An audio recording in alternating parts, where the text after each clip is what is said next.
Inyuma yaho umugwi wa Vitaro usezere mu gikombe ca Afrika c'imigwi CAF Champions League ukwemwe n'umugwi wa Young Africans zo mu gihugu ca Tanzania, uwo mugwi watunganije kuri uyu wa gatanu igenekezo rya 30 Nyandagaro uyu mwaka ikiganiro ku bamenyesha makuru. Arsène BUCUTI avugira uwo mugwi yashikirije impamvu Vitaro itashoboye kwigenza neza muri iryo higanwa n'ibikonewe kugira ngo yitegure bikwiriye. Asiye kubari kushindwa si mshindano. Twararushijwe. C'est le foot. Hariyo kunganya gutsinda no gutsinda. Systeme yacu ntiyakunze, mukenyero wacu twifuza ntibashiye gukunda, ariko turashima kubona naho twadufise abakinyi mu kwezi kumwe batari bwamenyerane gusubiza abakinyi nk'indwi. Yavuze abakinyi b'abastar arabandi bagiye ba Asmani nabo bari ba Didier n'abandi mutashiye kubona. Twe twadufise ni equipe y'abakinyi bari jeune bavuye muri deuxième division. No musa abantu benshi n'abavitara kubera ko turi muri twatwaye champion. Dukeneye abantu rero bari regiriye mu muntererano. Association ibeshejweho na cotisation.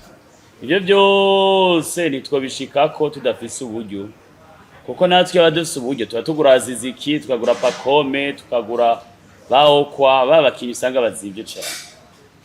Ahubwo mukwiye kudufelicita. Tubandanirize amakuru yacu y'inkino ku mugabane wa Buraya mwiganwa rya UEFA Champions League, ihiganwa rikuru rihuza imigwi ku mugabane wa Buraya rigiye kugaruka aho kwigenekezo rya 29 Nyandagaro uyu mwaka habaye tombora uko imigwi igiye guhura. Amakuru yerekeye iryo higanwa nuko ryamaze guhindura isura, ico bita format muri Gifaransa. Uhereye ku rurimbo rw'iryo higanwa rwarahinduwe amajambo amwamwe. Imigwi 36 niyo izokwitabira iryo higanwa mu gihe hahora hitabira 32 gusa. Mu gice ca mbere ca phase de groupe umugwi wose uzotegezwa gukina inkino 8 n'imigwi 8 itandukanye atankino zo gusubiriza zibaho. Imigwi 8 ya mbere muri iyo 36 izobandanya mu gice c'8 gishira icanyuma. Kuva ku mugwi wa 9 gushika ku mugwi wa 24 izokina inkino zo gukurakuranamwo playoff kugira havemwo imigwi 8 iza gukwiza 16 mu gice c'8 gishira icanyuma. Kuva muri ico gice gushika ku rukino rwa nyuma inkino zizobandanya nkuko vyahora. Muri uyu mwaka indwi ya mbere muri iryo higanwa